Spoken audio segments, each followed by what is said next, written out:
Supreme court का फैसला मौजूद है, उसकी मौजूदगी में एक उसी से कॉन्ट्राडिक्टरी बिल प्रपोज कर देना पार्लियामेंट में, आपको लगता है कि ये एक फुल ऑन हेड ऑन होने जा रही है, कन्फ्रंटेशन में जाने जा रही है हुकूमत सुप्रीम कोर्ट के साथ? रवीन, देखिए, कुछ ऐसी फिल्में हम लोग देखते हैं जिनके स्क्रिप्ट जो हैं वो लिखे लिखाए होते हैं, किरदार बदल जाते हैं, तरीक़ाकार वही होता है, हिसाब किताब वही होता है।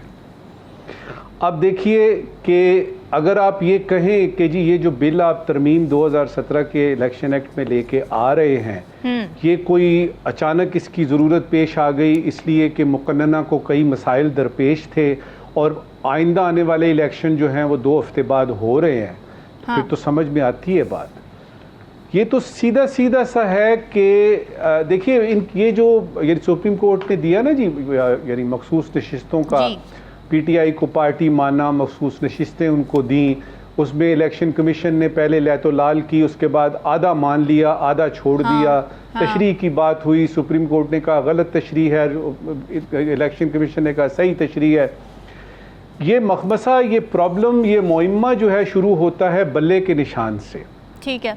और मैं हैरान होता हूँ कि बल्ले के निशान छिनने से लेके आज तक अगर आप वो सीक्वेंस ऑफ इवेंट्स देखें ना, तो जिस जिस किस्म की मुसीबतों में पीटीआई ने अपने आप को महसूस किया, ये तो शायद उस डायरेक्टर के पास भी इतना दिमाग ना हो कि इस हद तक जा सकते हैं कि सुप्रीम कोर्ट, जो कि पाकिस्तान की एपेक्स कोर्ट है, सबसे बड़ी अदालत है, वो कह रही है कि ये ऐसे है। और आप क्या करते हैं, पहले इलेक्शन कमीशन बीच में यानी रोड़े अटकाता है और फिर आप यानी साथ ही आप कह देते हैं कि यानी हम जो है वो ये आर्टिकल 6 लगाएंगे और पार्टी को बैन कर देंगे और ये होगा।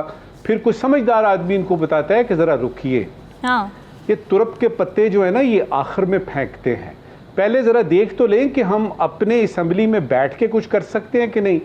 तो उधर के जो बुजुर्ग चमेहर हैं उन्होंने ये कहा कि ऐसा क्यों ना करें कि एक तरमीम ले आते हैं कि इन मखसूस नशिस्तों की बात है ना, तो इन लोगों ने, जिन लोगों ने पार्टी का नाम नहीं लिखा था, या फिर ये है उस बुजुर्ग, एक ख़ास बुजुर्ग चमेहर जो उसने ये कहा कि इसमें तो आइनी और कानूनी तौर पे एक मियाद रखी जा सकती है। मतलब ये हुआ, और याद रहे कि इसका अगर ये पास हो जाता है बिल, अगर ये पास हो जाता है तो इसका इतलाक यूं समझा जाएगा 2017 से रिट्रोस्पेक्टिवली इसको जो है वो यानी माना जाएगा। इसका मतलब है इसके पीछे जो कुछ भी हो सका है 2017 के बाद, तो इसमें 2018 भी आता है और ये फरवरी के इलेक्शन भी आते हैं। अच्छा, अब ये कि ये साइर स्टैंडिंग जो कमेटी है उसने अप्रूव किया है जी, रेट्रोस्पेक्टिव में भी अप्लाई होगा ये, आप कह रहे हैं कानून अगर बन गया? जी बिल्कुल बिल्कुल। जो इसका मतलब ये है कि ये जो 8 यानी फरवरी के इलेक्शंस हैं उसमें जो भी यानी आपके इंडिपेंडेंट आपके आए हैं उन पे इतलाक होगा और मकसद भी वही है। अब ये कि ये स्टैंडिंग कमेटी ने अप्रूव किया, नेशनल असेंबली में जाएगा, उसके बाद सेनेट में जाएगा, सेनेट से फिर अगर अप्रूव हो जाता है प्रेसिडेंट साहब के पास जाएगा और इस पर इंडोर्समेंट हो जाएगी।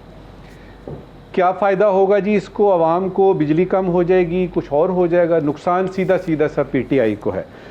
तरमीम के असरात क्या होंगे अगर ये वाकई तरमीम अप्रूव हो जाती है तो पीटीआई मखसूस नशिस्तों से हाथ धो बैठेगी, ख़ासतौर पे उन 41 के जिनका के नाम वगैरह जो है वो बीच में नहीं, और जिसको के उन्होंने एक बना दिया है, यानी मुहिम्मा बना दिया है इलेक्शन कमीशन ने। सियासी बेयकीनी का तसलसल जो है वो बढ़ेगा, जाहिर है। उसके बाद फिर पीटीआई दोबारा से आप अदालत में देखेंगे कि देखिए जी मुकन्नना ने ये कर दिया, यानी लेजिस्लेचर्स ने ये कर दिया है, हमें जो है वो रिलीफ दिया जाए। ये सिलसिला कब तक चलेगा? ये कब तक ये चूहे बिल्ली का केस टॉम एंड जेरी चलेगा? क्योंकि किसी जगह पे आदमी को रुकना चाहिए। अब क्या है, हुकूमत को अगर आप देखें तो उनका अपना रेज़न दख्त है, उनकी अपनी यानी रीजनिंग है, क्योंकि हमारे यहाँ बहुत सारे और मुल्कों की तरह पावर पॉलिटिक्स होती है जी। कि आपने ताकत हासिल करनी है, किसी भी तरीके से करें और उस ताकत की कुर्सी पे बैठे रहें, चाहे किसी भी तरीके से। और इस ज़िमन में अगर कोई भी चीज़ अखलाकियात तो बहुत दूर की बात, किसी भी तरीके से किसी भी हद तक जाकर आप कुर्सी से चिमड़े रहें, डेमोक्रेसीज में ऐसा नहीं होता। पाकिस्तान में अगर ऐसा हो रहा है तो फिर क्या इसमें ये कह सकते हैं कोई मसाइल हैं यहाँ पर जो कि सामने नहीं आते? देखिए ये तो फिर रामीन मुझे आपको डेमोक्रेसी का पूरा बताना पड़ेगा। बताएं सर, आज बात हो ही जाए किस किस्म की डेमोक्रेसी है। आज हो जाए। देखिए ये डेमोक्रेसी जो है ना, ये एक ऐसा परिंदा है, ये फीनिक्स है। हाँ। ये पता नहीं कहाँ पे होता है। पाकिस्तान का भी आप कह रहे हैं फिर कोई बादशाह है? पाकिस्तान का जो बादशाह है ना, उसके बारे में बात करने के लिए आपको लाहौर से इस्लामाबाद आना पड़ेगा। अच्छा, हम एक जगह पे बैठेंगे और फिर मैं आपको बताऊंगा कि पाकिस्तान में कौन बादशाह है और कौन शहंशाह है। हाँ। और इन दोनों शहंशाहों के ऊपर सुप्रीम लीडर कौन है वो मैं आपको बताऊंगा। फिलहाल इसको बात को खत्म करते हैं, मेरे बाकी दो दोस्त भी इधर हैं। डेमोक्रेसी की आपने बात की थी, democracy in its true form इस दुनिया में नहीं है। अच्छा, हिंदुस्तान को देख लीजिए, जिस किस्म की वहाँ पे गुर्बत है, जिस किस्म का वहाँ पे हिसाब किताब है, गुंडागर्दी है, डेमोक्रेसी में ये होता है कि आप हॉर्स ट्रेडिंग ले लीजिए, हिंदुस्तान में होती है, पाकिस्तान में भी होती है। तो ये हमें बताया गया है कि डेमोक्रेसी बड़ी अच्छी चीज़ है और डेमोक्रेसी को सेव करना है। मुझसे पूछेंगी, मैं इंसानों को सेव करूंगा।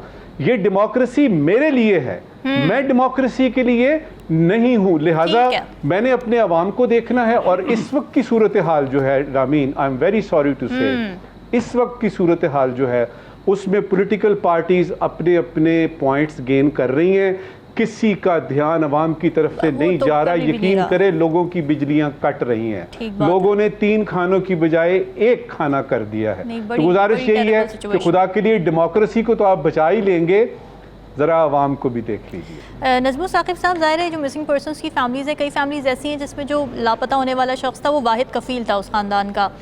तो आपको लगता है कि जो अग्रीव्ड फैमिलीज़ हैं, ये सपोर्ट पैकेज उनको कुछ वक्ती रिलीफ दे सकता है? अच्छा इक़दाम है हुकूमत का? देखिए, इस्लाम में कसास भी है और दियत भी है। एक डिफरेंट लेवल पे जो मुझे इस संजीदा मसले का हल रियासत पाकिस्तान ने निकाला है, एक आसान कदम है।